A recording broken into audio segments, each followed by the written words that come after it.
Hey everyone, today I'm posting the first PvP video on my channel, which is a commentary on a 5 versus 5 Perceptor attack. It's my first time commentating anything, so I hope this will still be entertaining to watch. Okay, let's get started. So, our attacking team composition is Eniripsa, Feka, Osamodas, Enutrof, and Sacrier. And we'll see soon what the defending team showed up as. The starting map is not that bad. The Eniripsa can reach any side for the Word of Silence, so it's pretty good. We split up here, so the attacking team isn't able to get us with the Word of Silence or get an easy zone for the eye up to use Tumult on.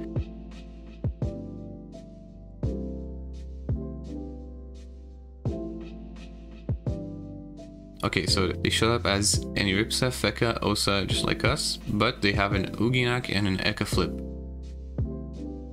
Okay, what this actually means is that the attacking team has heals, and they have erosion as well, and we don't have erosion.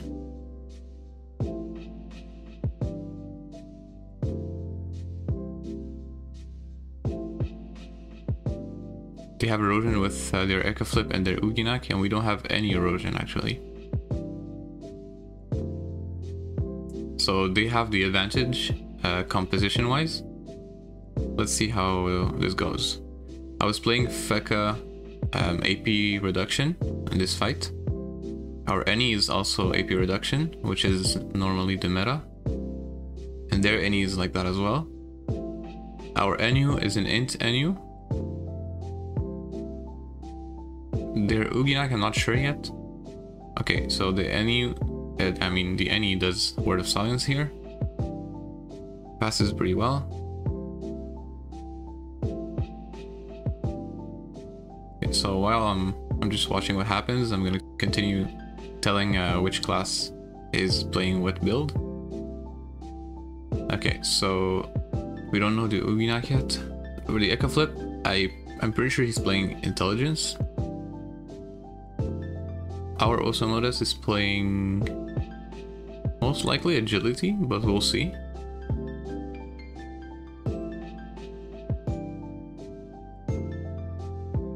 Their Osamodas, I think he's playing Intelligence.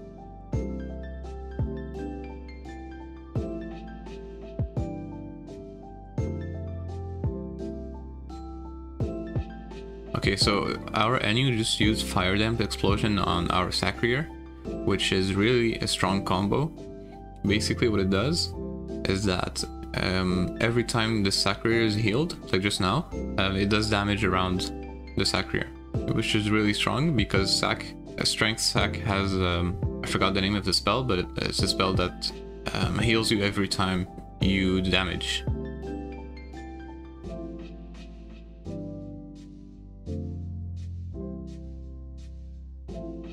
Okay, so let's see what the Uginak does.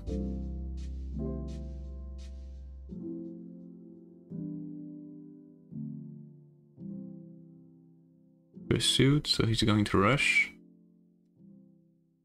And he also left the pursuit for his friends, which is not bad.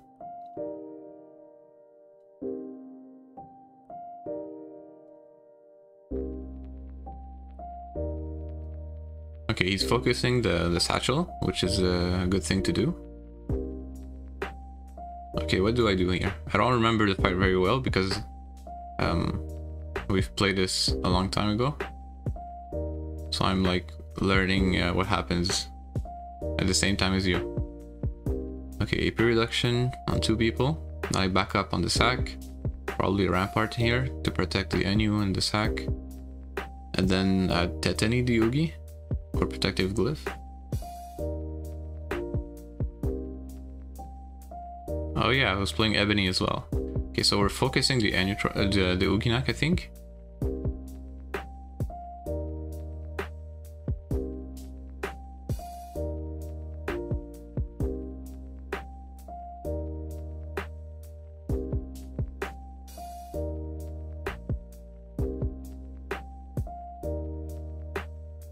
Yeah, I was right. So the Eka Flip is intelligence. They're going on our Osa, which I don't think is a very good move, because our Osa is playing with... I think he's playing with distance resistance shield, but they don't know that. Okay, so our Osa is agility. And we're going on the Feka, which is not shielded yet, because he plays pretty late. Usually for a Feka it's pretty important to play early, so you can shield yourself and your team before getting damaged too much.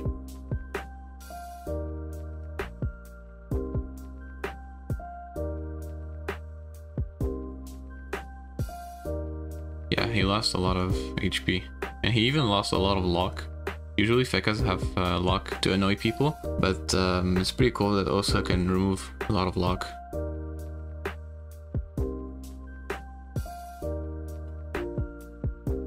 And here the summon stays on the glyph, so the enemies can't get MP, which is a good move. So let's see what he does. Okay, he's gonna back up on the Oogie, probably Rampart. And then he has an AP Reap zone on any Truffin Feka. Let's see if he takes it. He doesn't? Okay, he's playing agility actually, not AP Reap. So he pulled our Osa. And he's playing with a Crockrubber as well. So that's why he took a lot of damage from a distance, because he has negative distance resistance. Okay, so our sack. I would projection on the Feka to get to the other Feka, but okay, penitence is a good move as well, because it puts our Osa in the protective glyph, and now the sack can hit both Oogie and Feka. That was a good turn from our sack.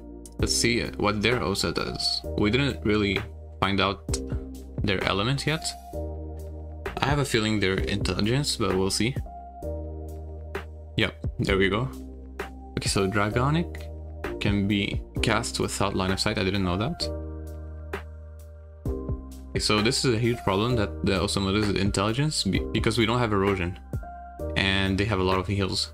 With Eka Flip, Osamodas, and any Ripsa, this is a big problem. We started well, but I still don't see how this is winnable. Because even the perk can heal, and the perk can also debuff, so they have a big advantage in this fight. So the perk just places erosion on our Osa, which is not good for us. And that was a misplay by the perk, who tried to heal me. I guess they are still learning the perk spells.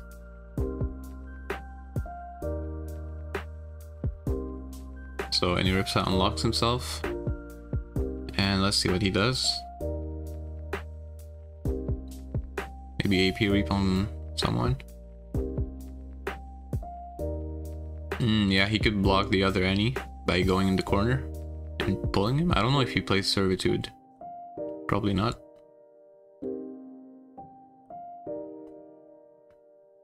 Oh, okay, he didn't have the MP.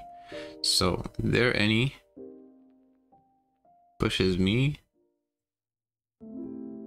He's probably gonna heal up the Feka from far with uniting. Yep, there we go.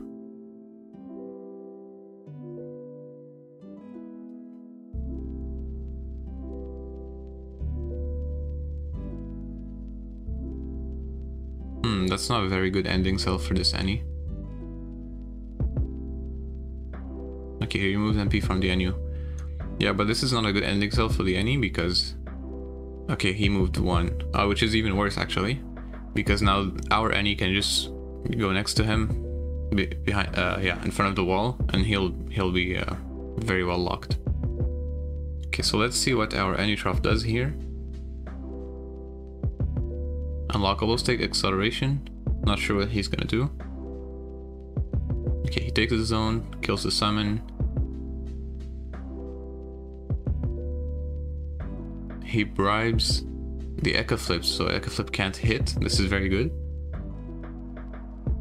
The Echo Flip can still heal though.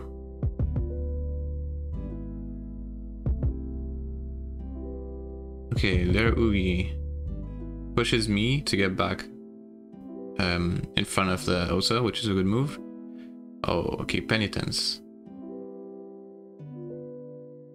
Yeah, this is a pretty annoying for them. Penitence is a good spell from the Sacrier. Really messes up the positioning.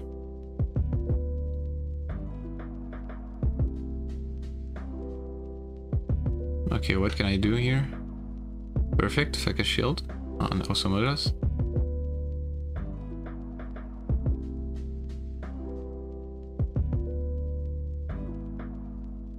Not sure if Bastion was really worth it, but we'll see. Nice, I made a blindness zone. And it'd probably end with like a Tetany.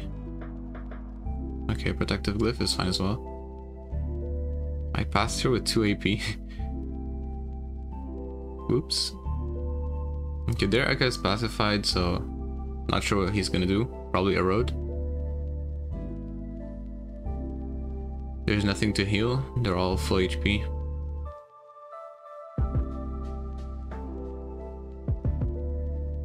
I'd say at this stage, the enemy team still has the advantage because they applied erosion on us and we did not. So the only way we actually kill anyone is if we bring them down completely to 0 before they get the time to heal, or if we outdamage them so hard that the heal is not enough, which I don't think will really happen realistically because they have a lot of healers. Okay, this is good. 508 for 3 AP. This spell hits so hard.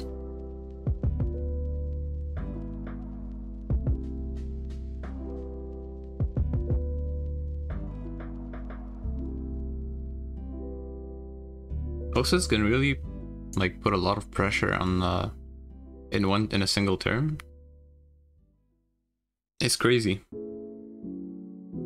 With plucking and then a lot of summons, and even the Osa can hit a bit with raw spells.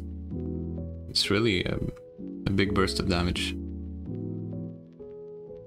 So their Feka is half HP pretty much, and our sack plays right after. So are we gonna be able to kill before the Osa, their Osa heals? We'll see. Okay, so their Feka protects himself with Feka shields. Let's see what else he does. He's playing agility, remember? So protective glyph is not really worth it. Yeah, he goes fulminating glyph, barricade. That's good for him. So our sack can't really hit him. Okay, our sack goes on the Oogie, and as you can see, fire damp explosion procs here because our sack is healing themselves, which does pretty good damage. Their Oogie-nak is also, I mean, he's not low HP, but he's losing a lot. But okay, so you see this Osa's playing now, he's probably gonna heal like both the Oogie and Feka back. This is pretty strong. So this is why I think like we don't really have a chance here. There you go. He does that. And then even the summons are gonna heal even more.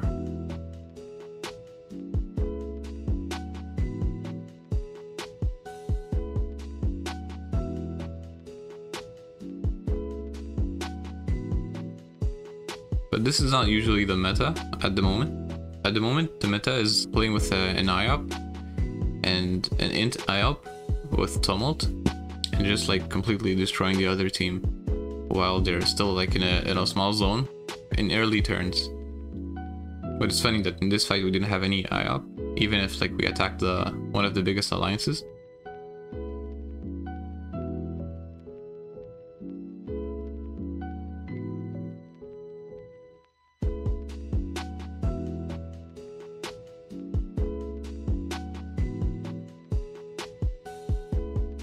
Okay, Perceptor played pretty well. He's locking the Any, unless he moves. No, he didn't move. Yeah, so our Any can bunny and then rallying word to get out of here. I think that's 5 AP, which is pretty costly, but it's worth it here. And then I remove AP from probably the Uginak. Yeah, and end there.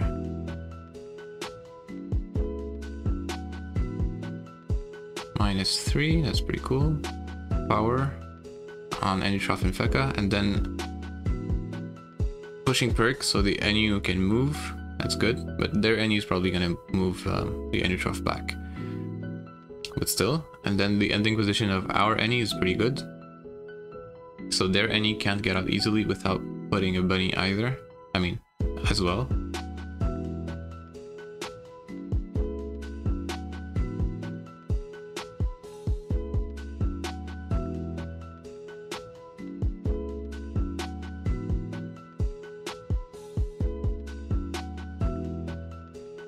In general, both teams are playing pretty well. I don't see a lot of mistakes.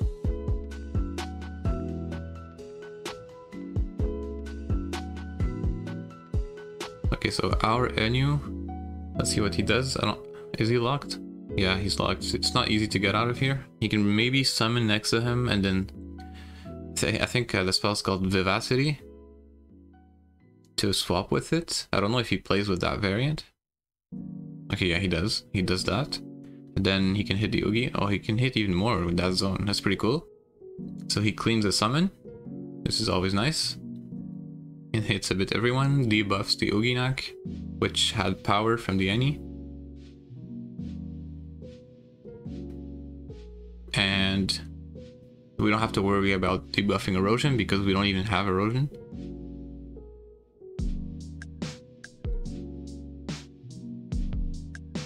The enemy team is swapping on me because I think he can't even get to the Osa, and the Osa is also distanced invuln. And I'm pretty eroded at this point with 2400 max HP. I have a good blindness zone here with 2 people, which is not bad. And I'm probably gonna protective glyph, yep. Here I hit the Echo Flip at least, so he doesn't proc Volbus or Ochre if he's playing with that as well. Aegis is good here. Aegis inside the protective glyph is really insane. It makes me tank like a huge amount. And I finish by placing an Ebony on the Uginak, which is good. The only problem here is that the Echo Flip used Smell last turn, so now he has a ton of AP.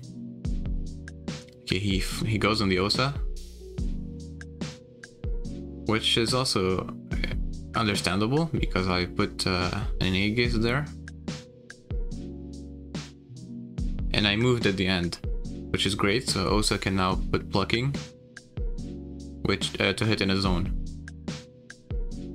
And I think this might be our only chance to actually get the advantage in this fight, as if we focus multiple enemies at the same time, so they can't heal everyone. Because if we continue to go single target, then they'll just heal back and we don't have erosion, and it's a lost cause. But like this is perfect, focusing multiple people at the same time. And as I said earlier, like the summons really hit pretty hard. It's good to split the focus.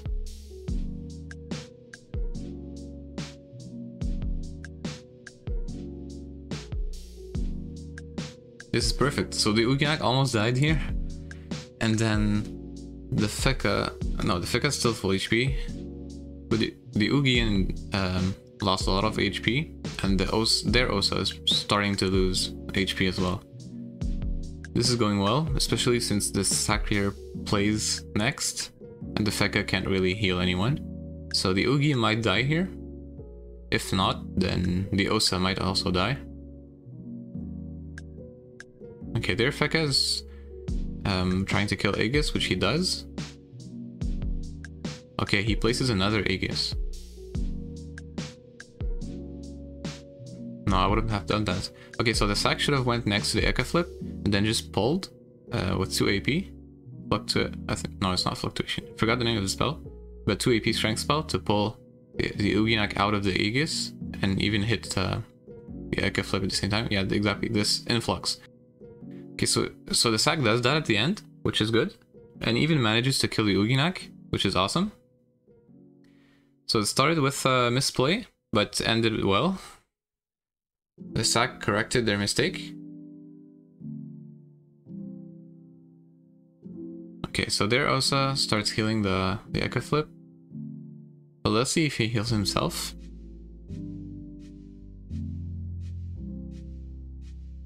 So usually when you see a kill happening, then the fight is pretty much done, but in this case it's not. Because, it's, again, they have a better team composition. They can still recover from that. But now it starts getting interesting.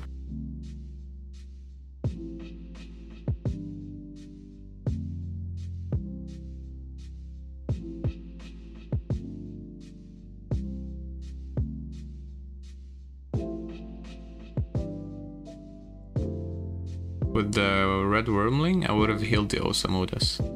They went for debuff, which I'm not sure why. Rampart wasn't even up. I definitely would have healed the Osa.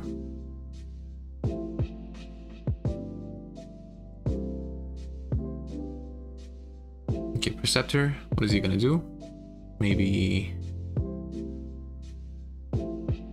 he's gonna heal the Feka? No, he's gonna debuff the Anutrof.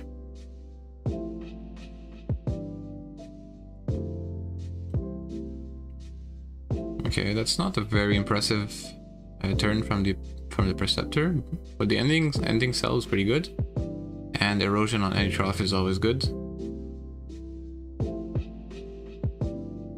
I mean, he didn't have much else to do. Maybe clean the summon instead, the Tofu. Okay, so our Any is pretty much locked as well. I don't know what to do. Maybe push the Any and then AP reduction to Feka.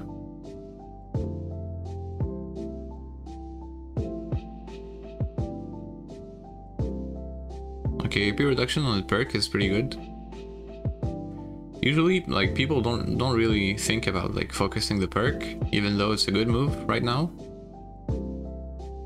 Because the perk has a lot of good tools, like good spells. He can debuff, he can heal, he can erode. I'd say the perk is underrated, to be honest.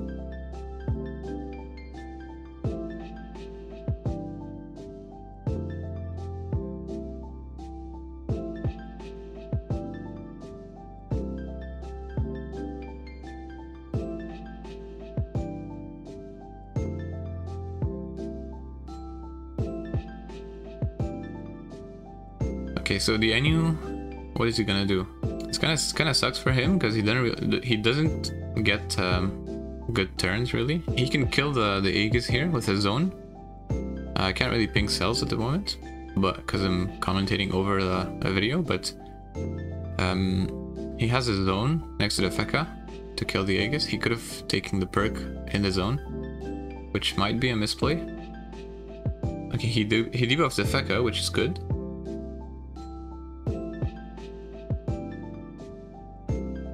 And he finishes by debuffing the Osa, which I'm not sure which buffs he had, but he hits at the same time because of his intelligence anyways, so that's always nice. But okay, so this turn I have to completely block the Eka Flip from doing anything because he can kill our Osa. So Protective Glyph to protect our Osa Modus, Barricade also on him, and here I'm going to summon behind the Sacrier, so the Eka Flip can't just like Sangle the Eka Flip to get out and hit the Osa in distance. And I'm gonna remove AP. So I think this is a good turn to cancel out the Eka Flip's turn. Not sure what he can do here.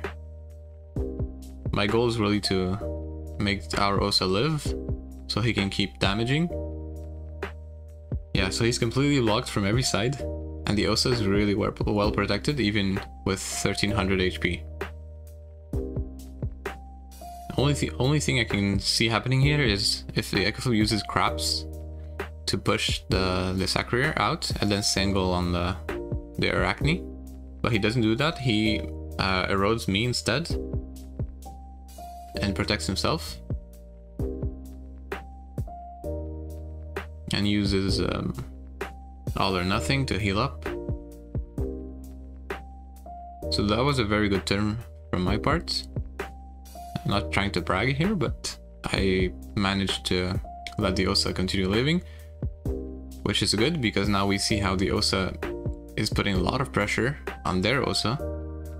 Our Osa still has all their summons alive. And he's even gonna start attacking the other Feka as well, which, as I said earlier, is good to focus different enemies at the same time when you don't have erosion, so they can't heal everyone. This is a very good turn from the Osa. He teleports their Osa to the other side so he can hit both Feka and Osa with plucking. Very good turn. And even this albino tofu can hit multiple enemies.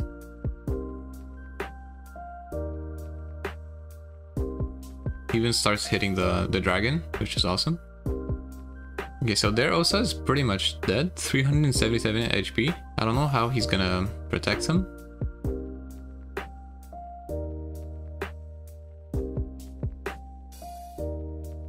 Rampart is not enough. Their Osa is pretty much dead.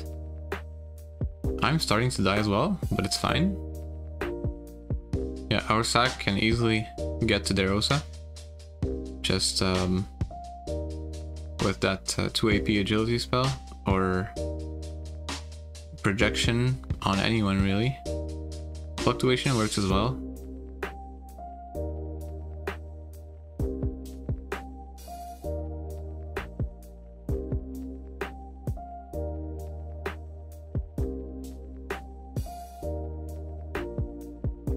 Killing the Osa here is huge. He had 3 summons on the field, and now we're down to a 5v3 if we don't count the perk. Okay, mutilation on the Sac, it's good. And the Sac ends next to Echo Flip and Feka to proc Emerald, and he even ends in Protective Glyph. So our Sac is not in danger, but I am in danger.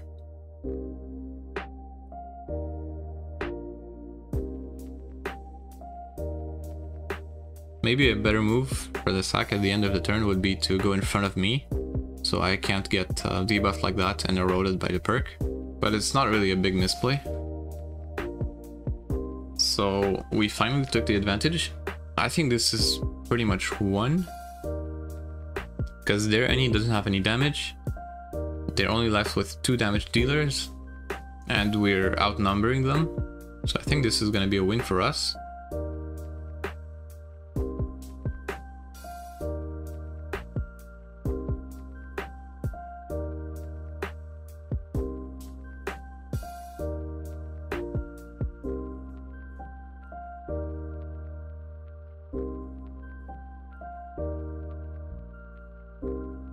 I don't know if there's going to be anything left to commentate, we'll see.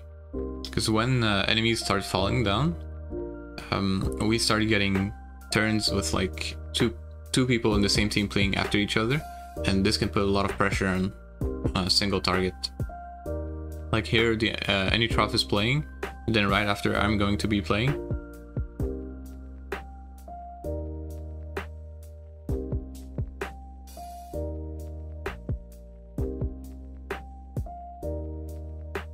So the Anytrough goes again with Fire Damp Explosion, which is great, and then heals the Sacrier while protecting me at the same time because he summoned the Satchel.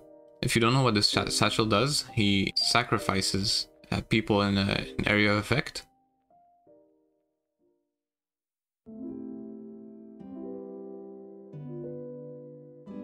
Here, Blindness Zone, pretty good. I proc Ebony because I hit the Echo Flip at a distance.